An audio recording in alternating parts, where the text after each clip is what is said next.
Assalamu alaikum dear students. Here is Kumail Haider and welcome to the octahedron chemistry classes. आज का जो हमारा lecture होगा बेटा वो क्वांटम नंबर के ऊपर होगा और quantum number one of the most important topic है लॉन्ग के हवाले से। इसको अच्छे से समझे आप लोग और हम इस टॉपिक को कंप्लीट करने के फौरन बाद हम कुछ इम्पोर्टेंट शॉर्ट क्वेश्चंस और इम्पोर्टेंट एमसीक्यूज भी साथ में सॉल्व करेंगे। तो टॉपिक का हेडिंग में देता हूं बेटा। आज का टॉपिक है हमारा that is known as quantum number. Quantum number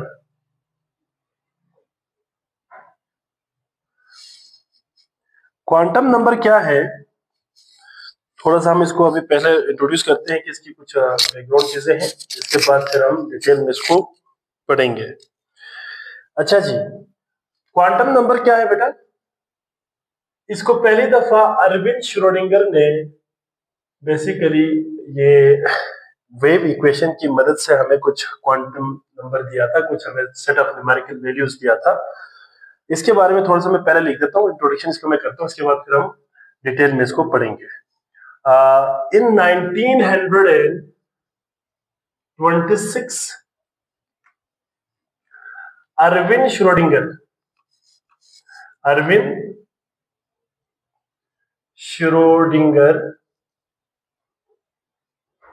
gave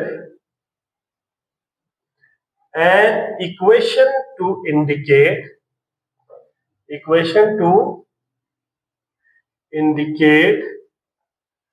the position of electron in three-dimensional space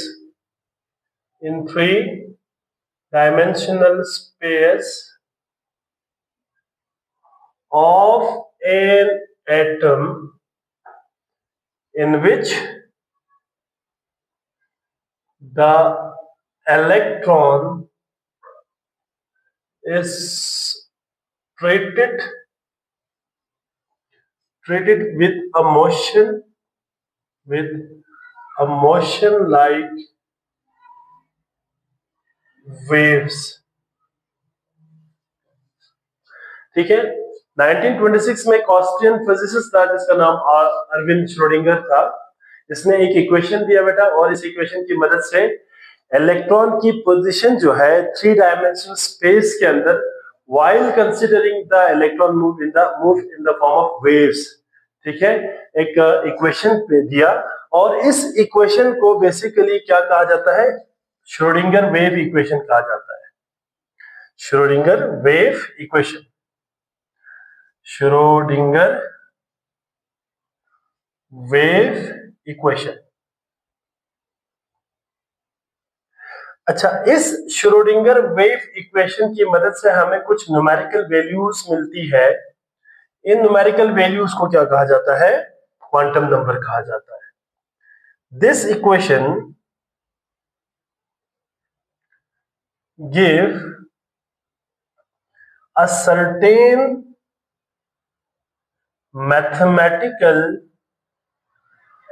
mathematical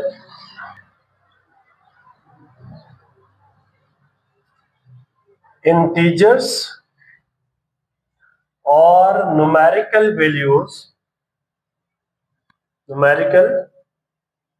values called quantum number। इनको क्या कहा जाता है? क्वांटम नंबर कहा जाता है।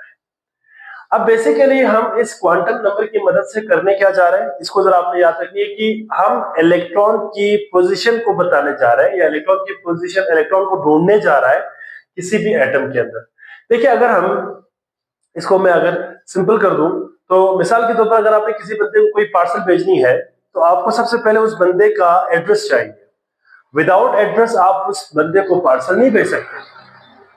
तो उस पार्सल को भेजने के लिए हमें उस बंदे की जिस तरह से एड्रेस चाहिए, बिल्कुल इसी तरह से हमें इलेक्ट्रॉन को एटम के अंदर ढूंढने के लिए हमें क्या चाहिए?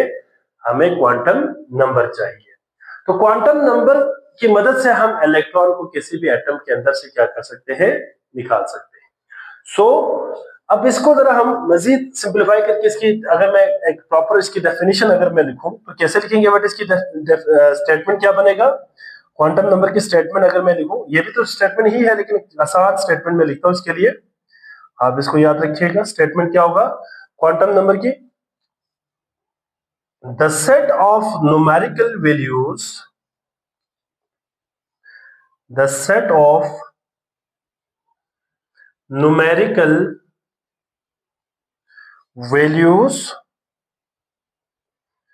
which provide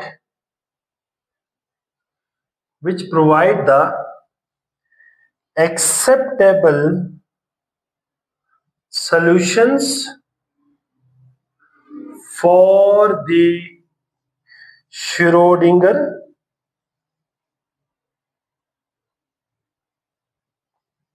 wave equation for hydrogen atom is called quantum number. इसको भी हम क्या कहते हैं, क्वांटम नंबर कहते हैं। आप इसको इस तरह से भी डिफाइन कर सकते हैं, ठीक है, a set of numerical values, ठीक है, a set of numerical values which provide the acceptable solutions for the Schrödinger wave equation। इसको भी हम क्या कह सकते हैं, क्वांटम नंबर कह सकते हैं। अब हमारे पास टाइप्स ऑफ क्वांटम नंबर है, टाइप्स ऑफ क्वांटम नंबर।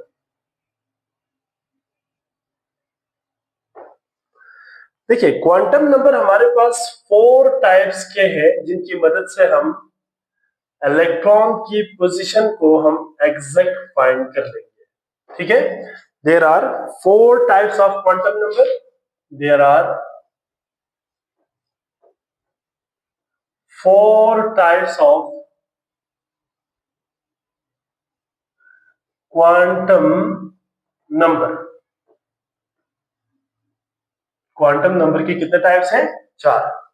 कौन कौन से टाइप्स हैं, पहला टाइप है, first one is known as principal quantum number, principal quantum number, और इसको हम रिप्रेजेंट करते हैं स्मॉल n के साथ। सेकेंड क्वांटम नंबर है एजीमुथल क्वांटम नंबर, और इसको हम रिप्रेजेंट करते हैं स्मॉल लेटर l के साथ। Number third is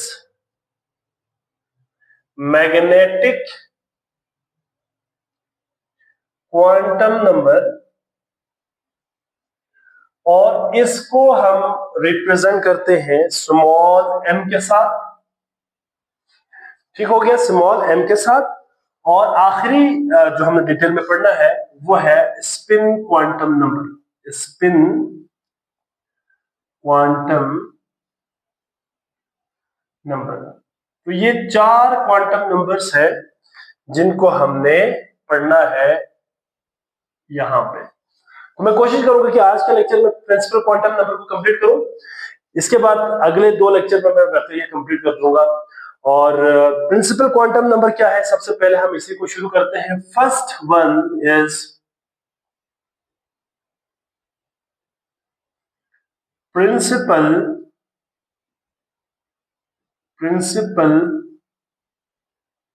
quantum number. Principal quantum number को सबसे पहले जिस बंदे ने प्रेजेंट किया वो था बेटा बोहर। ये एमसीक्यूज है, आपने याद रखनी है। प्रिंसिपल क्वांटम नंबर का कॉन्सेप्ट किसने दिया, बोहर ने। It is presented by, it is presented by Bohr. इसको बोहर ने क्या किया था, प्रेजेंट किया था। पूरा नाम अगर आप लिखेंगे तो नील बोहर है, ठीक है, बोहर ने इसको प्रेजेंट किया था। अब प्रिंसिपल क्वांटम नंबर हमें क्या बताती है? प्रिंसिपल क्वांटम नंबर हमें बताती है अबाउट द शेल या ऑर्बिट, ठीक है, या energy level of an electron in an atom. मतलब किसी भी एटम के अंदर जो शेल्स है या ऑर्बिट है उसके बारे में हमें ये इंफॉर्मेशन देती है। So principal quantum number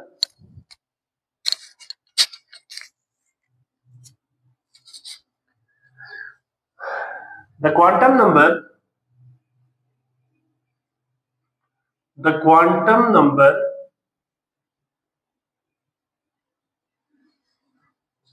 which describe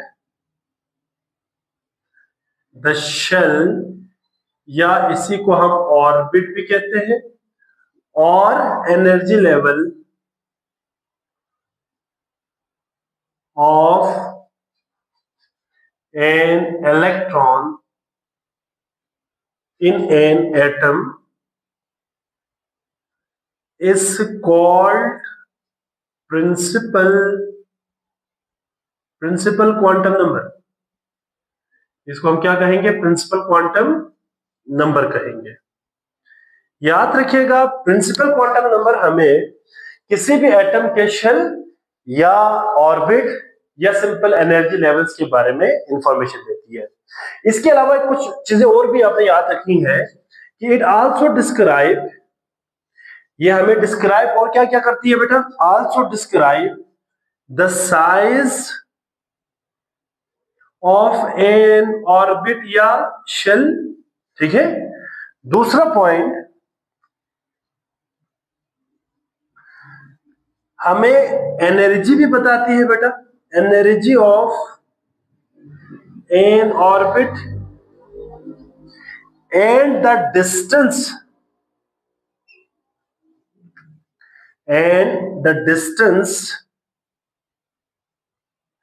between the nucleus and you can say the orbit। चलिए मैं इसको ऑर्बिट लिख देता हूं क्योंकि इलेक्ट्रॉन है ऑर्बिट। तो ये और भी हमें इंफॉर्मेशन इसके बारे में देती है। याद रखिएगा, प्रिंसिपल क्वांटम नंबर को हम रिप्रेजेंट करते हैं, इट इज रिप्रेजेंटेड बाय क्या है बेटा? Small n। हम स्मॉल n के साथ प्रिंसिपल क्वांटम नंबर को रिप्रेजेंट करते हैं। यहां पे याद रखिएगा बेटा, n क्या है? यहां पे प्रिंसिपल क्वांटम नंबर।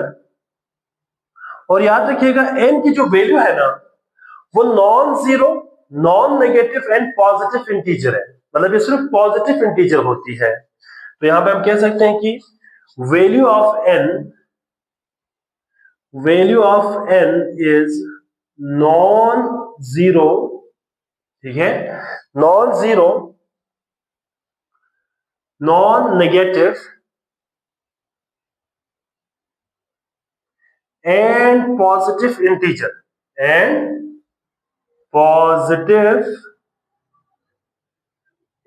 होती है। और अगर हम इसकी वैल्यू लिखें तो इसकी वैल्यू होती है बेटा n is equals to 1, 2, 3, 4, 5 and up to so on. ये n की वैल्यू होगी। अब हम यहां पे कुछ टेबल्स के सूरत में इनको समझने की कोशिश करते हैं। इफ अगर n की वैल्यू 1 हो, अगर n की वैल्यू क्या हो? 1 हो, तो इसका मतलब है कि जो शेल है ना बेटा, वो फर्स्ट शेल है। क्या है? फर्स्ट शेल है। और इस फर्स्ट शेल को क्या कहा जाता है? के शेल। इसको क्या कहा जाता है? के शेल कहा जाता है। अगर n की वैल्यू 2 हो तो शेल कौन सा होगा बेटा? Second shell. इसको हम क्या कहेंगे? Second shell. और इसको रिप्रेजेंट करते हैं L के साथ। इसको हम क्या कहेंगे? L shell. और अगर n की वैल्यू 3 हो तो हम इनको थर्ड शेल कहते हैं, थर्ड शेल, और इसको रिप्रेजेंट करते हैं m shell. If n is equal to 4, अगर n की वैल्यू 4 हो then it would be a fourth shell and it is represented by n shell. इसको हम किससे रिप्रेजेंट करते हैं? n शेल के साथ रिप्रेजेंट करते हैं। ठीक है, तो जरा गौर से इसको देखें। अच्छा जी,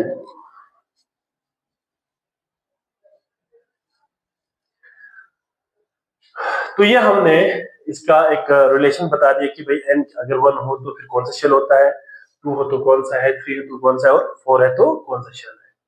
अब हर शेल के अंदर एक maximum capacity of accommodation of electron हो सकती है।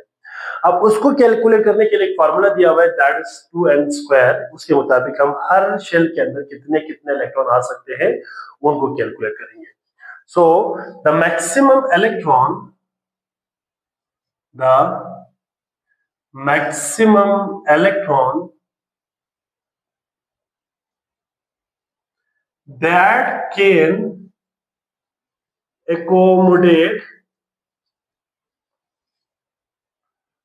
in a shell is given by a formula 2n²। मतलब किसी भी शेल के अंदर मैक्सिमम कितने इलेक्ट्रॉन एकोमोडेट हो सकती है उसको निकालने के लिए फॉर्मूला क्या होगा? 2n² होगा। अब यहाँ पे n की वैल्यू हमें पता है कि 1 2 3 4 कुछ भी हो सकती है, तो हम अब जरा देखते हैं कि कैसे यहाँ पे इनकी कैलकुलेशन हो सकती है। सबसे पहले मैं यहाँ पे लिखता हूँ बेटा n, ठीक है। अब n के साथ हमारा शेल कौन सा होगा, ये मैं यहाँ पे मेंशन कर दूंगा, शेल, ठीक है। और उस शेल के अंदर मैक्सिमम कितने इलेक्ट्रॉन आ सकता है, मैक्सिमम कितने इलेक्ट्रॉन आ सकता है, उसके लिए 2n² का फॉर्मूला लगा के हमने फॉर्मूला फाइंड करनी है। तो सबसे पहले हम देखते हैं बेटा, if n is equal to 1, अगर n की वैल्यू 1 होगा तो भी मैंने आपको बताया कि शेल कौन सा होगा, शेल होगा के शेल, द शेल इज के शेल, हम इसको शेल के शेल कहेंगे। अब के शेल में मैक्सिमम कितने इलेक्ट्रॉन होंगे, n की वैल्यू 1 है तो पुट करें तो 2 into 1 होल स्क्वायर, तो 1 का स्क्वायर 1 हो गया, 1 multiply by 2 is equal to 2 electrons. इसका मतलब है कि पहले शेल में, फर्स्ट शेल में, के शेल में मैक्सिमम 2 इलेक्ट्रॉन। सिमिलरली अगर हम n की वैल्यू 2 करें पुट, तो शेल बनेगा एल शेल, और इसके मुताबिक अगर हम कैलकुलेट करें तो 2 into 2 whole square, 2 to 4, 4 to 8 electron. और अगर हम n की वैल्यू 3 पुट करें तो यहां पे क्या हो जाएगा, m शेल, और इसके लिए कितना होगा, 2 into 3 whole square, this would be equals to 9, 9 multiply by 2, 18 electrons. इसका मतलब है थर्ड शेल में 18 इलेक्ट्रॉन्स आ सकते हैं। और अगर यहाँ पे n की वैल्यू 4 हो तो क्या हो जाएगा बेटा, shell would be the n shell, n shell, और यहाँ पे अगर हम वैल्यू पुट करें तो 2 into 4 होल स्क्वायर, 4 4 16, 2 32 इलेक्ट्रॉन्स। तो ये हमारे पास मैक्सिमम कैपेसिटी ऑफ इलेक्ट्रॉन आ गया किसी भी शेल के अंदर। अब आपने एक चीज और याद रखनी है बेटा, जो जो प्रिंसिपल क्वांटम नंबर की वैल्यू बढ़ेगी ना, ठीक है, साइज ऑफ द शेल या साइज ऑफ द ऑर्बिट भी बढ़ेगा, और उसके अंदर आने वाला मैक्सिमम जो इलेक्ट्रॉन है वो भी बढ़ता जाएगा। तो यहां पे मैं नोट की शक्ल में इस पॉइंट को लिखता हूं, नोट, नोट क्या है बेटा,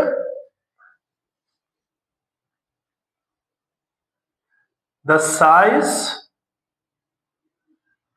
ठीक है, पहली बात size, comma, even energy and distance, ठीक है, and distance of N orbit increase with increase in the value of principal quantum number, principal quantum number। ठीक है, तो हम यहां पे कह सकते हैं कि n is directly proportional to क्या है बेटा, साइज, ठीक है, energy and distance of orbit. तो ये बेसिकली आप लोगों ने याद रखनी है। तो ये था बेटा अबाउट प्रिंसिपल क्वांटम नंबर। ठीक है, इसका एक स्क्रीनशॉट ले लें, इसके बाद फिर मैं आपको थोड़ा सा इसको रिवाइज करके समझाता हूँ। आज हमने क्या पढ़ा।